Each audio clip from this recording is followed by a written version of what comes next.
우리가 평상시에 집에서 가족들과 직장에서 동료들과 별것도 아닌 일로 말다툼을 하고 감정이 상하게 되는데요. 근데 나중에 지나고 보면 말싸움의 원인은 옳고 그름이 분명치가 않아서가 아닙니다.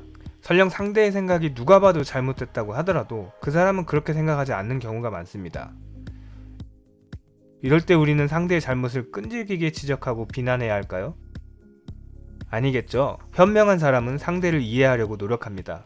알고 보면 상대의 이상한 행동에도 다 나름의 이유와 논리가 있습니다. 그 이유를 알아야 한다면 상대의 행동은 물론이고 그 사람의 깊은 인간성까지 이해할 수 있을 겁니다.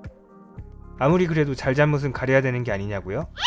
네, 그럼 데일 카네기의 인간관계 30가지 원칙에 나오는 사례를 통해서 좀 더 자세히 살펴보도록 하겠습니다. 안녕하세요. 창업으로 세상을 바꾸는 리핀 캠퍼스입니다.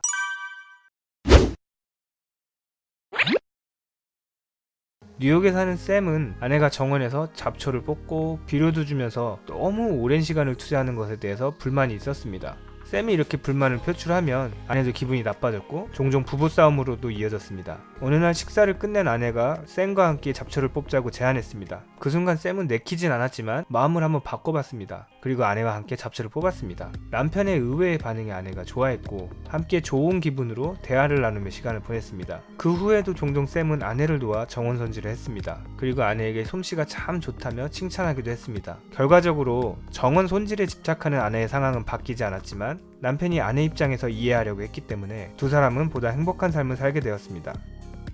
제럴드 니렌버그 박사는 본인에 져서 사람을 사귀는 비결에서 이렇게 말합니다. 마치 나도 상대와 똑같은 생각과 감정을 하고 있다는 것을 상대에게 보여주면 그로부터 협력을 얻을 수 있습니다. 대화를 시작할 때 그가 듣고 싶어하는 말을 하고 상대의 의견을 수용하면 그도 당신의 생각을 받아들일 마음이 생기는 법입니다.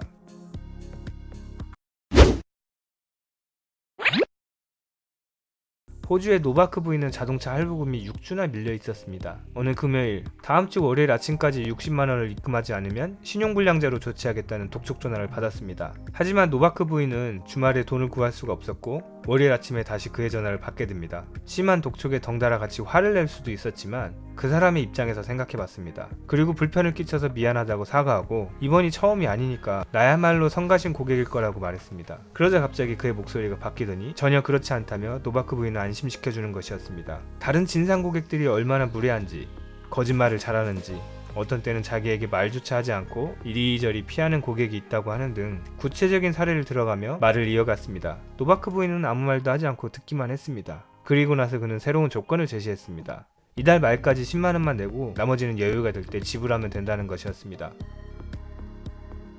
베스트셀러 황금같이 귀한 사람을 만드는 법의 저자 케네스 구드는 이렇게 말합니다. 입장 차이에 따른 서로의 관심의 차이를 생각해보세요. 나에게는 심각한 문제가 상대에게는 아무 일도 아닐 수가 있고 그 반대의 경우도 있을 수 있습니다. 인간관계에서 성공은 상대방의 입장에 서서 이해하려는 마음가짐에 달려 있습니다. 내가 저 사람의 입장이라면 어떤 생각을 할까? 어떻게 반응하고 행동할까?